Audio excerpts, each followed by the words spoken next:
বন্ধন নিউজে আপনাদের স্বাগত। শুরু করছি আজকের খবর। অবশেষে নিজের ঘরে ফেললেন বিশ্বকাপ জয়ী ক্রিকেটার রিচা ঘোষ। শহর জুড়ে উচ্ছ্বাসে মেতে উঠল রিতাকে পেয়ে। এদিন নিজের শহরে ফিরলেন বিশ্বকাপ জয়ী মহিলা ক্রিকেটার, বাংলার গর্ব রিচা ঘোষ। কিছুক্ষণের মধ্যে বাগডোগরা বিমানবন্দরে নামেন তিনি। তারপর সরাসরি রওনা দেন সুভাষপল্লী বাড়ির পথে। শহর জুড়ে শুধু উন্মাদনা রিচাকে ঘরে আসার ব্যাপার নিয়ে। রিচা প্রতিদিনকে সাজসজ্জা গোটা শিলিগুড়ি জুড়ে বাঘাযতীন পার্কে বিকেলে নাগরিক সম্বর্ধনা আয়োজন করা হয়। শহরের বিভিন্ন ক্লাব, স্কুল, মহিলা ক্রিকেট অ্যাসোসিয়েশন নিজেদের মধ্যে রিচাকে অভিনন্দন জানাতে প্রস্তুত। সুভাষপল্লী তার বাড়িতে রঙিন আলো ব্যানারে সেজে উঠেছে। প্রতিবেদনের মুখে শুধু উচ্ছ্বাস, আমাদের পাড়া নেই, সারা দেশের গর্ব। শিশুর হাতে পতাকা, ছোট পতাকা নিয়ে দাঁড়িয়ে রাস্তায় মিছিল করছে।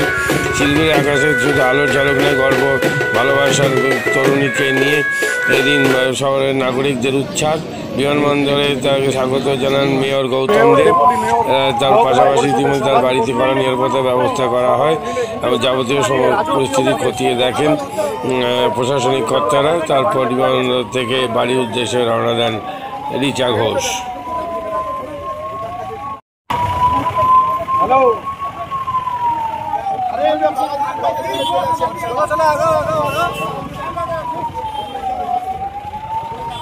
আগে যাও সাইড দাও চাকা লাগে যাবে, সাইড দাও।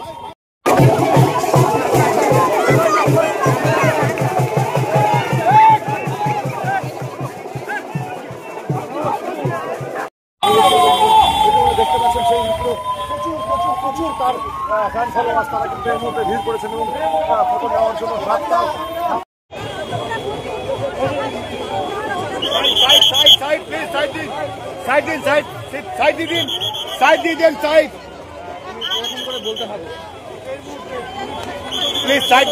সাইড দিন লেগে যাবে।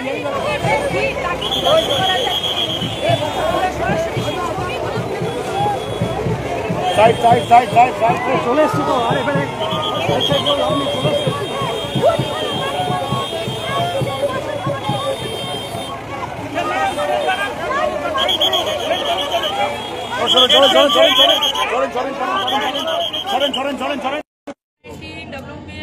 এশিয়ান গেমস, তারপরে আই থিঙ্ক সিনিয়র জিততে তো আরো ভালো লাগছে। তো অবভিয়াসলি খুশি হচ্ছে কি আমরা জিততে পেরেছি ওয়ার্ল্ড কাপ। সবাই সাপোর্ট করেছে, বেঙ্গলে হোক বা ইন্ডিয়া টিমে গিয়েও, কেন যখন সে ছিল তখন আমি ইন্ডিয়া ডেবিউ করেছি, তো সে সবসময় সাপোর্ট করেছে। আর এই ঝুলন্দিকে দেখেই তোমার মনে হয়েছিল যে আমিও, মানে মেয়েরাও পারে ক্রিকেট খেলতে? সত্যি বলবো আমি জানতাম না, কারণ আমি ছোটো ছিলাম, ওরকম তখন তো বোঝা যায় না। কি আমি অনেক পরে বুঝেছি কি মেয়েদেরও ক্রিকেট আছে, কেন আমি ছেলের সাথেই খেলে এসেছি। তো যখন আমি ছেলের সাথে খেলতে তারপর আস্তে ডিস্ট্রিক্ট খেলাম, তারপর বুঝতে পেরেছি। তোমার শিলিগুড়িতে উষ্ণ অভ্যর্থনা কেমন লাগলো? ঝুলন্দি ছাড়া তোমার গ্রুমিং এবং ওঠার ক্ষেত্রে তোমার আর কার অবদান আছে, কার কথা বলবো? সবচেয়ে বেশি আমার ফ্যামিলি, কেন বাবা যেভাবে খেটেছে আমার পিছনে, পুরো দিন রাত ইচ্ছে করে যেভাবে আমার সাথে গেছে কলকাতায়, যেভাবে তারা ভালোবাসা দেখালো আমার প্রতি, লাইক যেহেতু আমি ওয়ার্ল্ড কাপ জিতে যেভাবে ভালোবাসা দেখিয়েছে সবাই, আই থিঙ্ক আমি জানি না আমি কি করে এক্সপ্রেস করবো এই জিনিসটা, বাট আমার খুব ভালো লাগছে এই জিনিসটা দেখে। মেয়েদের ক্রিকেটকে আরো ছড়িয়ে দিতে কি করবে? মেয়েদের চ্যাম্পিয়ন হবে এটা কবে মনে হয়েছিল? টুর্নামেন্টের কোন জায়গায় এসে? আই থিঙ্ক আমাদের ওরকম না, স্টার্টিং থেকে আমরা জানি কি আমরা চ্যাম্পিয়ন হতে হবে আমাদের, কেন আমরা অনেক প্র্যাকটিস করেছি, অনেক হার্ডওয়ার্ক করেছি ওর পিছনে। তো আমরা এরকম কখনো ভাবিনি কি আমরা হবো, আমরা সবসময় ভেবেছি কি আমরা হবো। আমাদের 3টে বাজে ম্যাচ আছে, বাট কখনো আমাদের মাথায় এটা আসেনি কি আমাদের হাত থেকে চান্স চলে যাচ্ছে। আমরা জানি একটা চান্স আসবে, সেটা আমরা গ্র্যাব করলে আমরা যদি কোয়ালিফাই করে যাই তাহলে আটকাতে পারবে না। তুমি এখন একটা আইকন, সেই ক্ষেত্রে তুমি মেয়েদের ক্রিকেটকে এবং অন্যান্য জিনিসকে প্রমোট করার জন্য কতটা মনে হচ্ছে?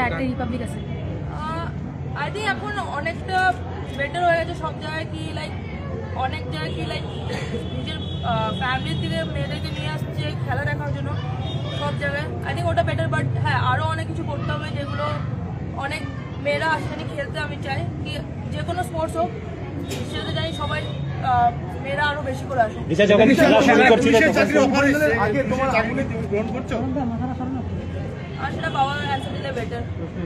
যখন খেলা শুরু করেছে তখন কি কোনোদিন ভেবেছিলে যে বিশ্বকাপ খেলবো, বিশ্বকাপ জিতবো, এই স্বপ্ন কি ছিল? ছোট থেকে কি এরকম কোনো স্বপ্ন ছিল?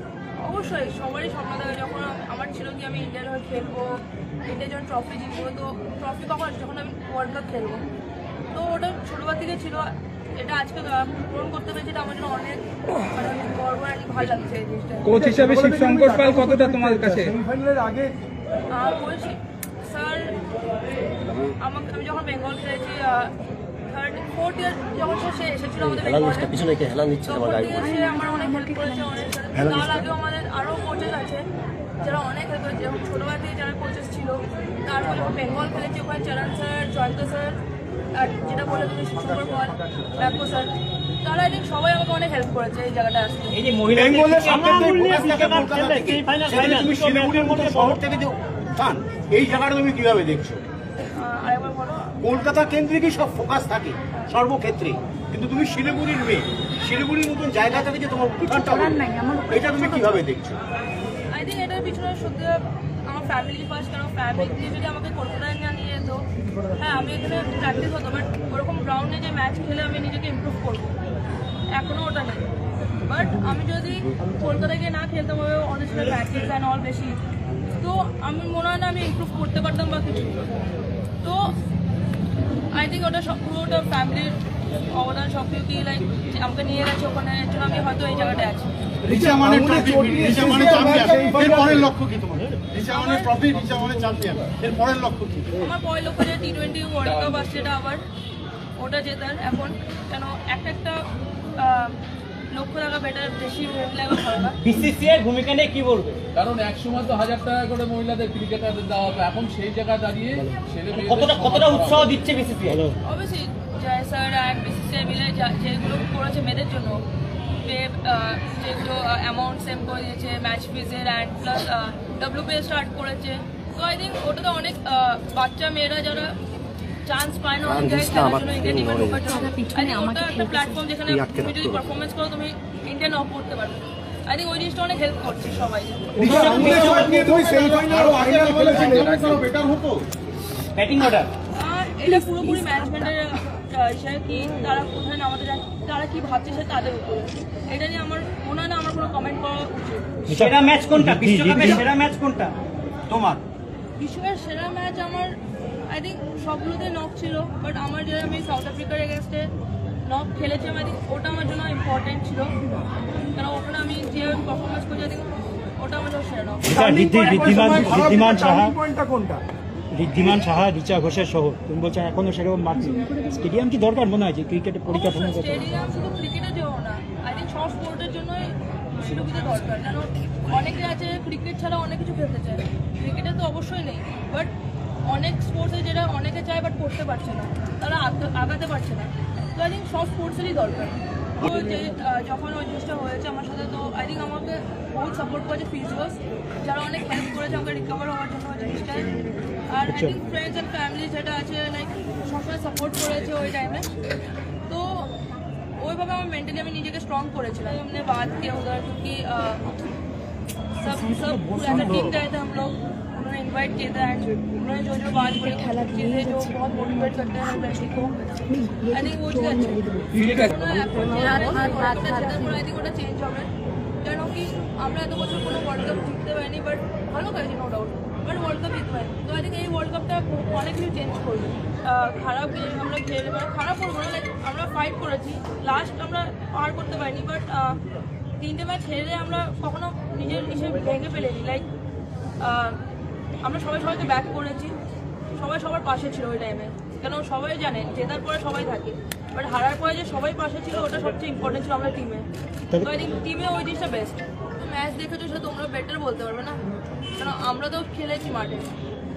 প্রধানমন্ত্রী कि लाइक जब आप उनसे मिलते हो, लाइक उनसे बात करते हो, बहुत चीज़ें आपको और भी पता चलता है, क्योंकि वो भी बहुत जो जिस पोजीशन में सब है उनको भी बहुत चीज़ें मेंटेन करना पड़ता है, तो वो मेंटली कैसे रहते हैं वो सब हम गेम में भी इफेक्ट वो सेम चीज़ें आते हैं। तो कुछ चीज़ें जो बहुत इंस्पायरिंग किया और मोटिवेट भी किया उधर। तो ওরকম দেখলে আমি টিম সিচুয়েশন কি ডিপেন্ড করছে, আমি সেভাবে খেলার চেষ্টা করছি।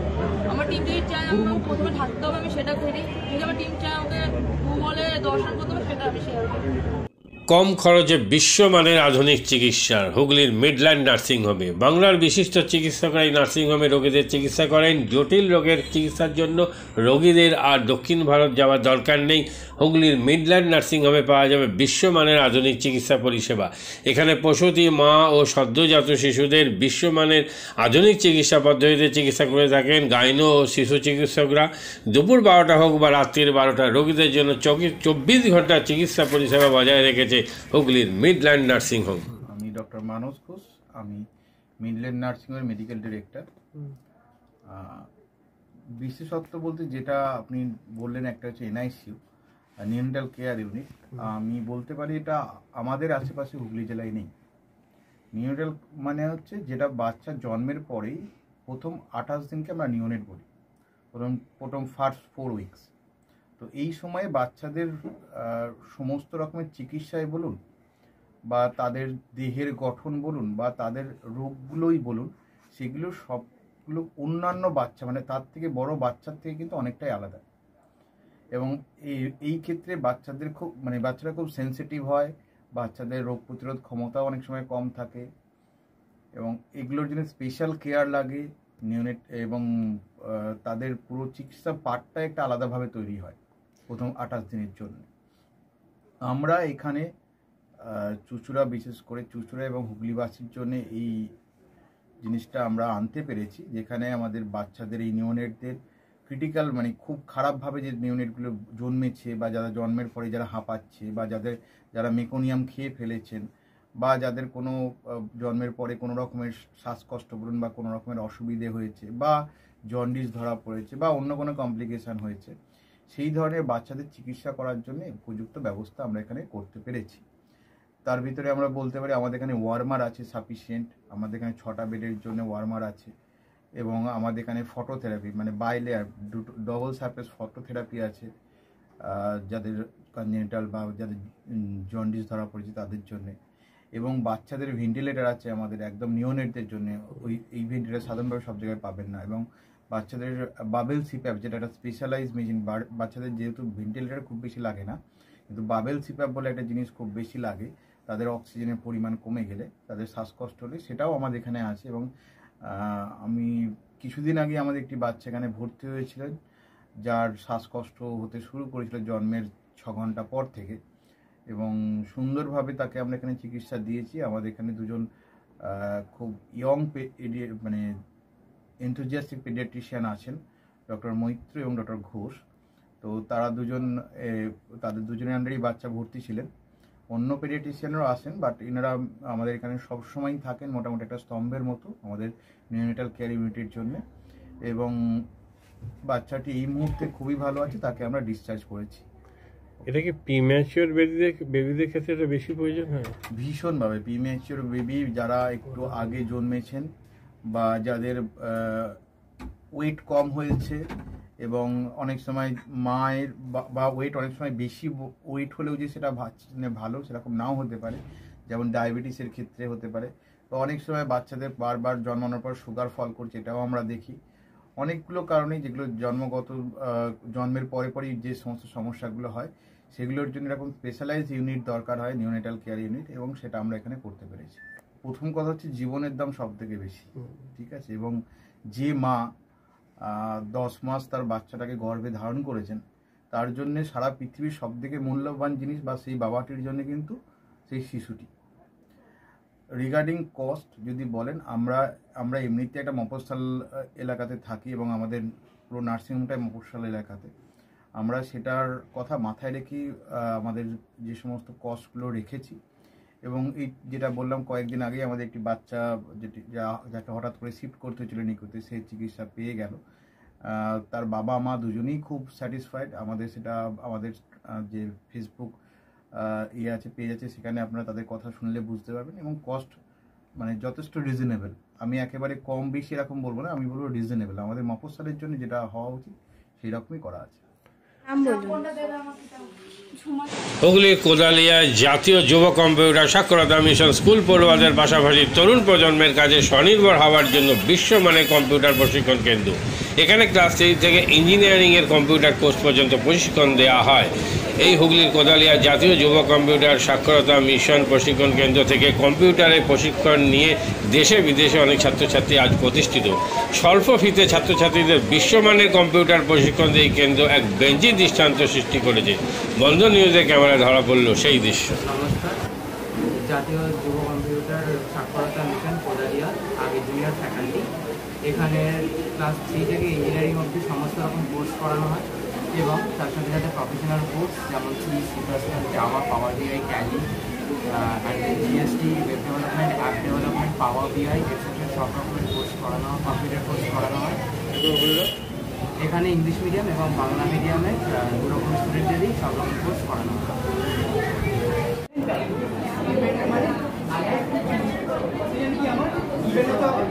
সেকেন্ড কি আমার ট্যালেন্ট গ্রুপ, রাইট? আমি এখানে কি করলাম, এই পার্টটা বার করছি কাকে, এই পার্টটা the first while loop is for the sum of digits and the second while loop is for the reverse.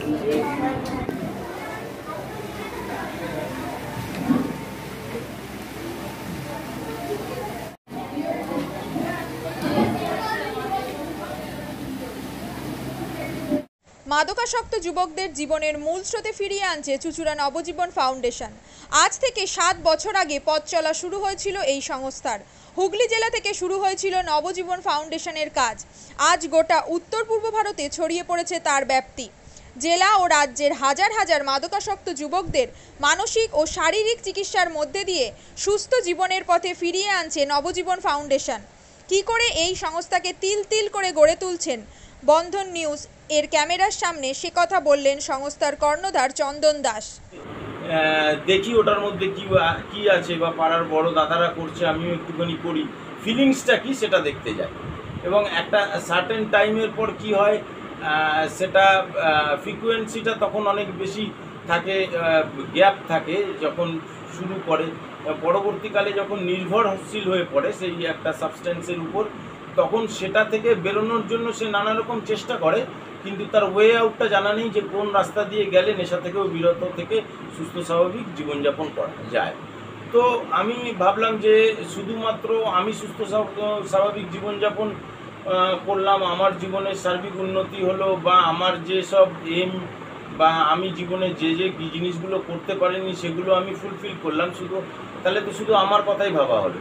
তাহলে আমি এরকম কিছু কাজ করি যাতে আমার মতো আরও 5 জন আমার দ্বারা উপকৃত হয়, এবং একটা সার্টেন টাইমের পর যখন মানুষ চায় যে ফিরতে, অথচ তার কাছে রাস্তা থাকে না, তখন এই একটা WHO ওয়ার্ল্ড হেলথ অর্গানাইজেশন একটা প্রসিডিওর বার করেছে।